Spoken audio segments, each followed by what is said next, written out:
Goblin launch detected.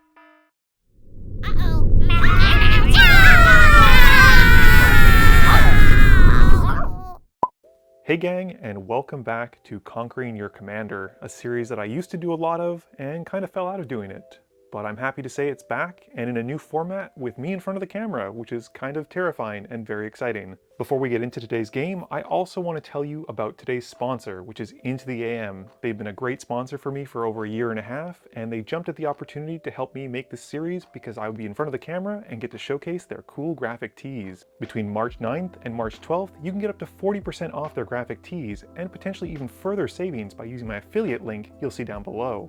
When I say they've been a great sponsor, I mean it, because they've sent me a ton of t-shirts, and basically just check out all of this.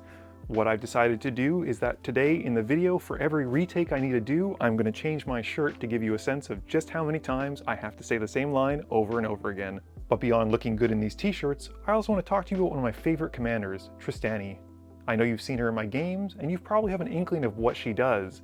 And typically people play her as a life gain deck, although my take on her is more focused on tokens. It's a new take, so that means a new shirt, but basically Trostani is one of my favorite commanders as a reanimator commander. And I know what you're thinking, why play Trostani when there are a lot of better colors that do it, like black?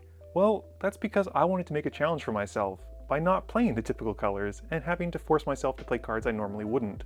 But honestly, all we really need is green and white. Green gives us card draw, green gives us tutoring for creatures, green gives us ramp, whereas white helps us protect our creatures, it gives us spot removal, it gives us board wipe, and more importantly, it gives us artifact and enchantment tutoring. You're not going to be running Trostani to kill people with commander damage because her 2 power and 5 toughness really isn't going to get there. Plus she costs double white and double green, which is a bit tough sometimes.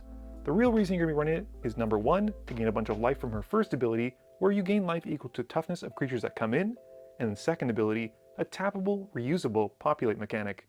I want to talk about some of the card inclusions that I've got in my deck by running down different categories. First up, ramp. As I said, green is fantastic at doing this, and I'm a really big fan of the sorcery speed ramp spells. We got Kadama's Reach, we've got Nature's Lore, we've got Farseek. All of these are fantastic. I'm not too big on the artifact-based ramp outside of like Sol Ring or Arcane Signet, but if your meta has a lot of mass land destruction, I can see why this would be better than the sorcery-based spells. You can also consider running things like Wood Elves, Farhaven Elf, and Solemn Simulacrum. These provide you with a decent amount of ramp, and in the case of Solemn, card draw, plus if you want to populate them later on when they're made into tokens, you get even more ramp and bodies. Moving on to our draw package, we're actually very fortunate to have green, as Elemental Bond and Garruk's Uprising are fantastic draw spells that continue to either draw you cards or draw you one as it comes in. I'm a big fan of Garruk's Uprising because it also gives our creatures trample, which is very valuable when we're attacking, which is what this deck does. You can also consider playing Rite of Harmony, which is a cheap cantrip that allows you to draw cards based on creatures coming in, plus it has Flashback, which basically as we fill up our graveyard, is a great asset to be able to use later on.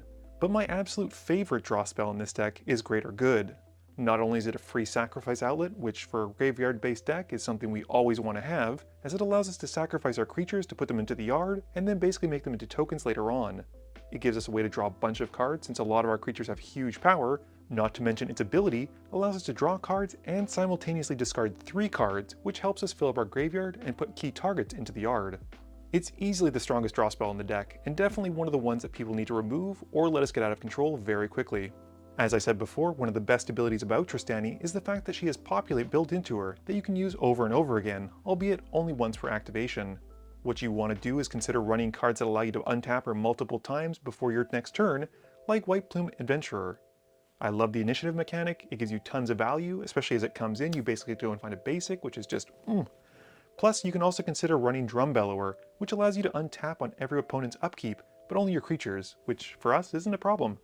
Of course, since we're in green, you can also run Seedborn Muse, which is just a powerhouse in EDH and one of the strongest green cards. And there's also the newly printed Halo Fountain, which not only gives us ways to make tokens, it gives us a way to untap Trostani, and it also allows us to draw cards, which is a very versatile package in one card.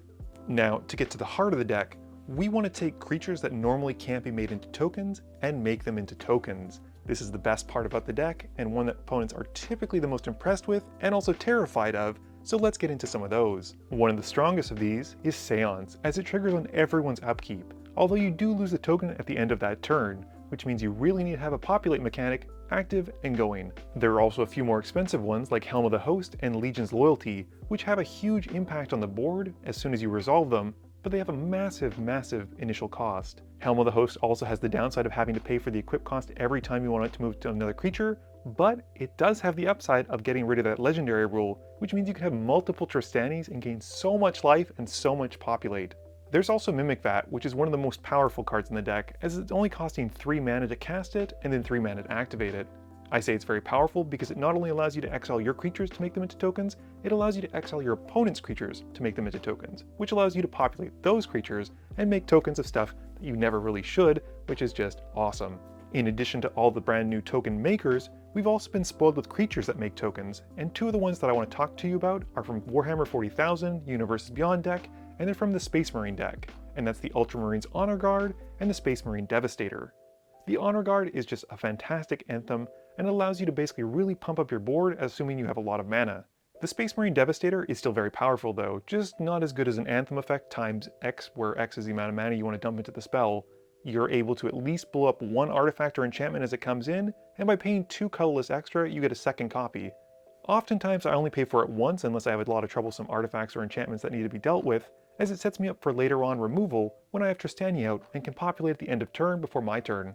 There is also the Soul of Eternity, which comes from Commander Legends and was a card I was initially against, but my viewers were really adamant that I should try it out, and I'm really glad I did. It has power and toughness equal to the amount of life you have, and it has an even more powerful ability, which is Encore. Encore lets you exile it from your graveyard and make token versions of it based on how many opponents you have, which if you've seen one of my more recent games, actually allows you to stack the Trostani triggers to double your life, then double your life, then double your life again. This leads to some huge swingy turns, not to mention works in tandem really well with one of my favorite finishers in the deck, which I'll talk to you about later on. That's right, it's another new shirt because we're getting into fatties and I've said this 600 times already. What we're going to do with all these mechanics that I've just covered is basically cheat out multiple versions of the same creature, which typically in EDH is not something you're able to do since you can only run 1 copy of them.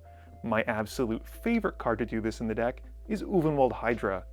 The reason I say it's my favorite is because Ulvenwald Hydra has Star as its power and toughness, where its power and toughness are equal to the amount of lands you have. It also has the secondary ability of finding a land which enters the battlefield tapped as it comes into play.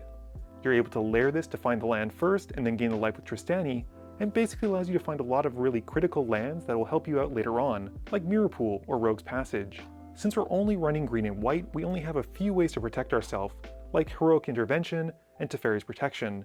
That means we need to have ways to basically help save our creatures, and one of those creatures that you can populate from your graveyard is Archon of Valor's Reach. As this enters, you get to pick a card type, and it denies your opponents the ability to cast those, meaning you can lock down instants, sorceries, whatever you are afraid of and don't want them to cast. Taking this one step further is an even more powerful card from Modern Horizon, and that's Serra Emissary.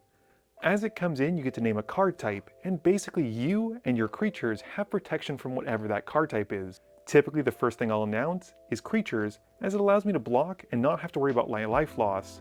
Next up I'll probably do something like instants or sorceries, and just really help lock down the board and prevent my opponents from doing anything. You can also consider running one of the best green finishers in EDH, which is Avenger of Zendikar, and basically populate that every turn, getting more and more plant tokens, not to mention exponentially adding more and more counters onto those plant tokens every time you play 1 land. This shirt change is brought to you by my cat Matilda, who just yelled at me during what I can only assume would have been a perfect take, so thank you. But let's talk about finishers now. As much as I love to run generic, awesome good cards in my deck, sometimes a game has to end. And there are 3 cards in this deck that help me do it. The first of which is Altar of Dementia. This is one of those cards that's so powerful with the Soul of Eternity combo that I mentioned earlier, where you get to double, then double, then double your life. If you're able to resolve that, you're able to get to about 100 to 200 life at that point, and having Altar of Dementia out means you can sacrifice each soul to mill 1 opponent for that many cards. Usually that means you just have to pass, and then they lose on their draw step, which is just awesome. Speaking of gaining a bunch of life, another way to do that and another way to use it is the Aether Flux Reservoir. The Death Star of the game, this allows you to start blasting people for 50 life, which again is often enough to take them out, while still having you at a very healthy life total. One of the best ways to feed that life total is by having Trostani out and a Phyrexian Processor. What you do is you dump as much life as you can into it, make a token with it, and then populate that token, effectively doubling your life. If the life gain from that isn't enough to kill all of your opponents with the Aetherflux Reservoir, you're still left with some beefy tokens to swing in and smash face for, or again, sacrifice to the Altar of Dementia. With that being said, there are so many good and fun cards that you can consider running for this deck. These are just my favorites and ones that I hope you will enjoy, but please, if you've run a similar deck, let me know what your experience is and if I've missed any cards that are particular all-stars in your deck. As always, thank you so much for watching, and I really appreciate Into the Aim for giving me this chance to do something fun and different and out of my comfort zone, and hopefully we'll get to do more of these in the future. So, until next time, take care, and remember, friends are just opponents you haven't eliminated yet.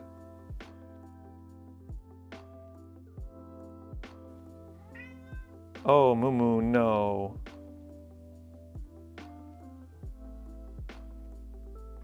Sweetheart, you're gonna have to go upstairs.